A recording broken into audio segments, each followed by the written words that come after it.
My name is Ronnie Cruz, and this is Path of the Network Marketer. All right, welcome back to the show. Thanks for tuning in. Today, we're going to talk about leaving your content to the wind, right? To the wind. I don't know if that's going to be the name of the episode. However, it's a good summation of the idea I'm trying to communicate today conceptually. Yesterday, I talked about how the next piece of my marketing that I need to build out is the back end, right? With the opt-in pages, with really focusing on building and growing my email list, and then the free offers and then the paid offers, the programs and the guides, and of course my network marketing products and services, and building all that out because I've got a good handle on the content creation and the content publishing. However, that doesn't mean that I can't still refine the content publishing piece of my marketing, right? There's still a lot of places that I can tweak within my content creation and publishing strategy that can make it more effective, right? Because here's the thing. Yes, I do very much believe in organic growth, and I think that's important. However, there are things that I still can implement within that organic growth that can make my organic growth much more effective, and therefore my content publishing much more effective, right? I'm posting like crazy. I'm publishing content on all the major platforms, multiple pieces on some of them. I'm doing the podcast, the YouTube. There's all kinds of things going on, and the last thing I want is for all that effort to just be left to the wind, right? I don't want to just leave it at chance and rely on the algorithm for it to grow, right? For it to attract eyes and therefore expand my audience. And so I was listening to a recent episode of the Brendon Burchard, the Marketing with Brendon Burchard show, and I'll leave the link of that episode in the show notes. And he had a couple of really, really great ideas that you can implement to make your content creation and publishing much more effective in terms of getting more eyes to it, right? Getting more eyes to it. Organic growth, again, here's the idea that I want to plant in your head. Organic growth doesn't have to mean that you're leaving your content to the wind, right? Don't leave it to chance. You can actually improve the chances of your you can improve your engagement, your analytics, and all that stuff with your content by doing just a couple of few simple things, right? A couple of few simple things. The free things you can do. Well, let's just start with the paid things. If you're ready to kind of start getting into paid, all right, and I know this is not necessarily organic growth, right? But it's something that's I think everybody in early stages can start doing, and that is boost your posts, right? Boost your post. Now, how do you do that? Well, each platform is different, right? Like as far as like sponsoring a post or boosting your post. However, all the platforms that, at least the major ones, have the ability to do that. Facebook for sure. Instagram for sure, TikTok for sure. I'm not sure about YouTube. You probably can. Though YouTube, I think, acts more like advertisements. But when it comes to just the content itself, the post itself, on Facebook, Instagram, and TikTok, you can definitely promote it and you can boost it.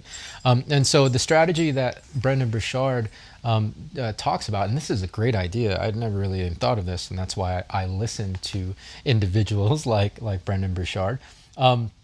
He says, at the beginning of the week or at the end of the week, look at which post, which piece of content you posted that week did the best, right? Did the best, like which had the most engagements, that had the most views, likes, comments, et cetera, and then just boost that post, right? It's already doing well, so help boost it and get it out there to even more eyes, right? If it's got good analytics underneath it already, when you boost it to whatever specific audience that you're trying to get in front of, they'll see, oh, this already has a lot of engagement. They'll be more apt to take a look at it, and so that'll kind of improve the analytics and the engagement. If you do this regularly, then again, that helps build the overall visibility of your content and therefore of your channel. So that's a paid strategy, and you don't have to really spend a lot.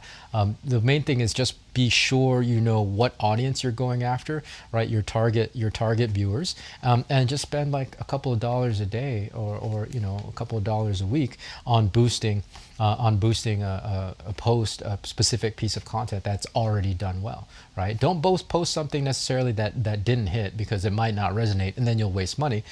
Reinforce the ones that are already churning out and that are already doing well, right? So that's a good tip. Now, the free organic ways of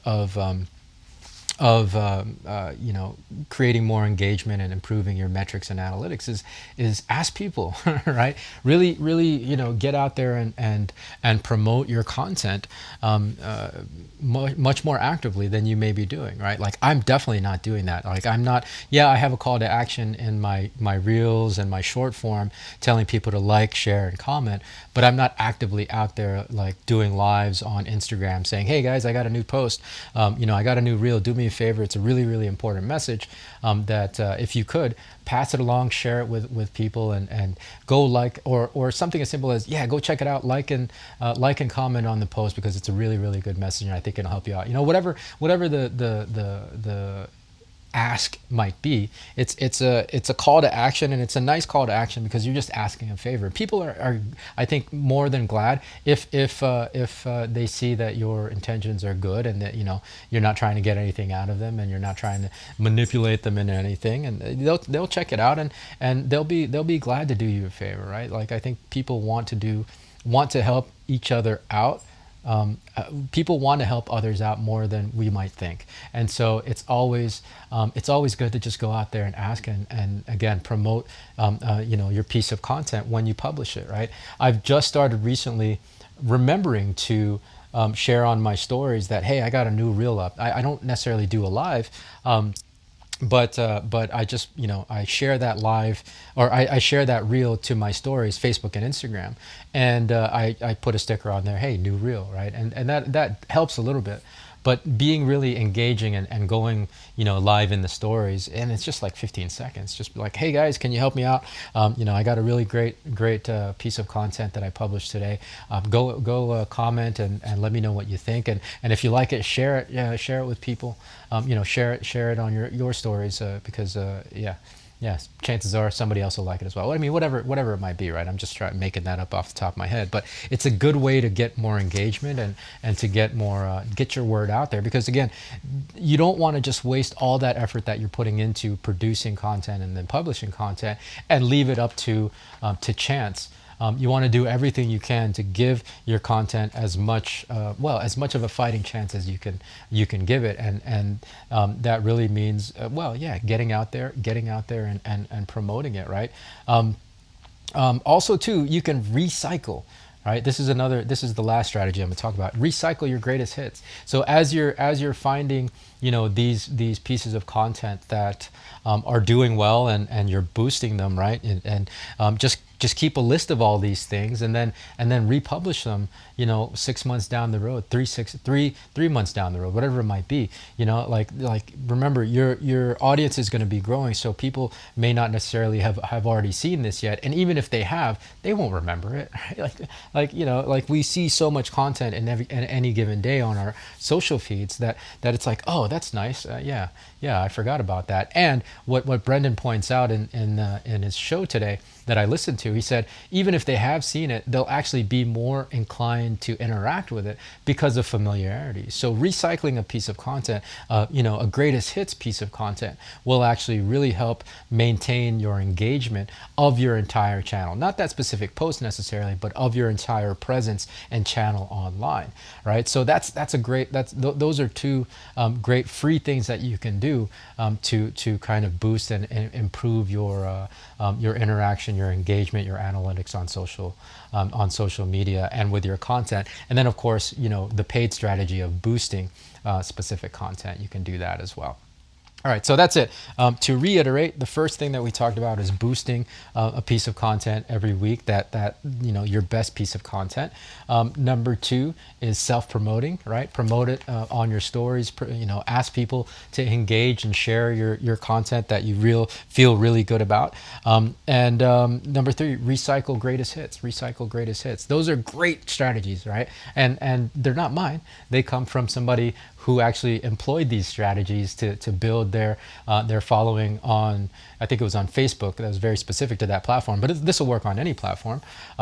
Built their audience from 0 to 1 million, right? It's Brendon Burchard. He's a legend now at this point, but he started from one. And using these strategies is what helped him get to where he is today. So that's the message for today. Thanks for tuning in. More from me tomorrow. So until then, be well, be safe. We'll see you in the next episode.